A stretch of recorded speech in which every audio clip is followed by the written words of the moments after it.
another thing. You take the top engine cover off, there'll be a piece of plastic right there. Honda engineers are so nice to give you a place to put nuts and bolts right up on top of the intake manifold.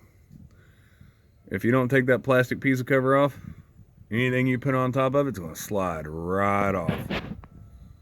And also back there, you can hide all kinds of tools and spark plugs that you'll need. Nobody will ever see them.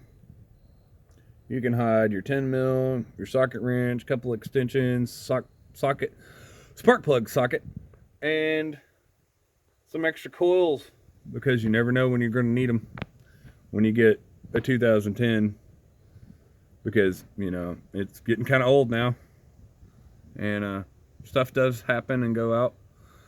By the way, all my coils, plug on coil, by the way, I got off Amazon for dirt cheap, and they work just as good as the ones you can buy at the parts store. Had to wait 2 days, but you know what? It was worth the wait, because it was 1,000% cheaper than buying them at the parts store. Anything you can try to get for these cars, try to get them on Amazon. I'm not trying to sell out. I don't even know what Amazon's about, but I do find a lot of good deals on Amazon. Everything I get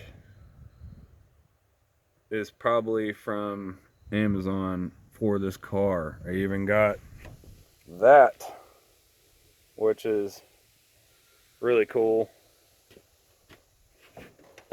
License plate, fog light frame holder type thing, bolted straight on, no issues, went on with ease. Love it.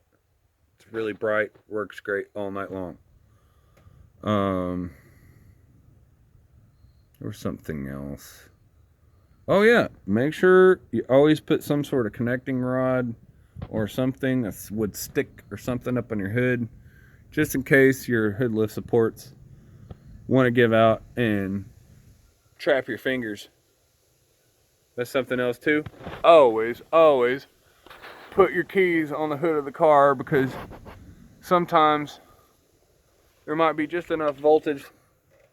There's probably not. There could be a capacitor somewhere. You know, never know. You could have a capacitor on your subwoofers.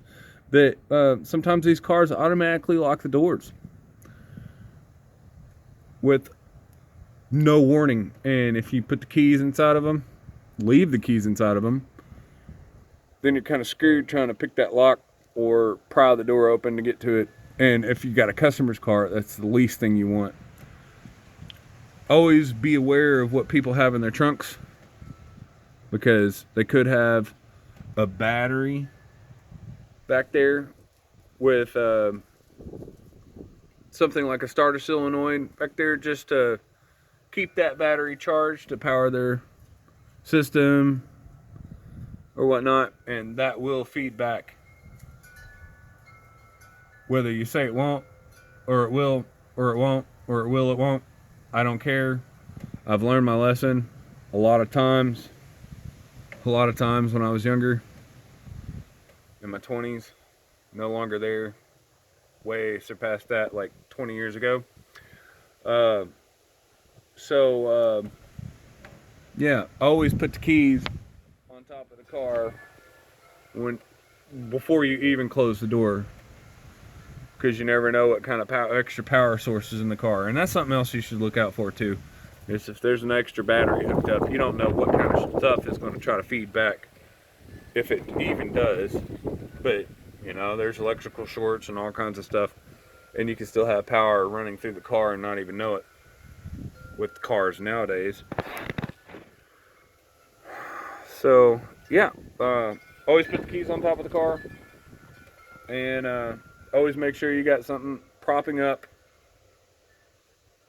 the hood or the trunk if you're working on electrical stuff, because you don't ever want to get your fingers trapped in there. It hurts, but that's not from a finger trap, not from a car finger trap. I'm just kidding. You know, it's something else completely different. But You get the point. Alright. On to getting wherever it is down in there I showed you earlier. On to getting that loose and getting this belt off, and then we'll get to the alternator.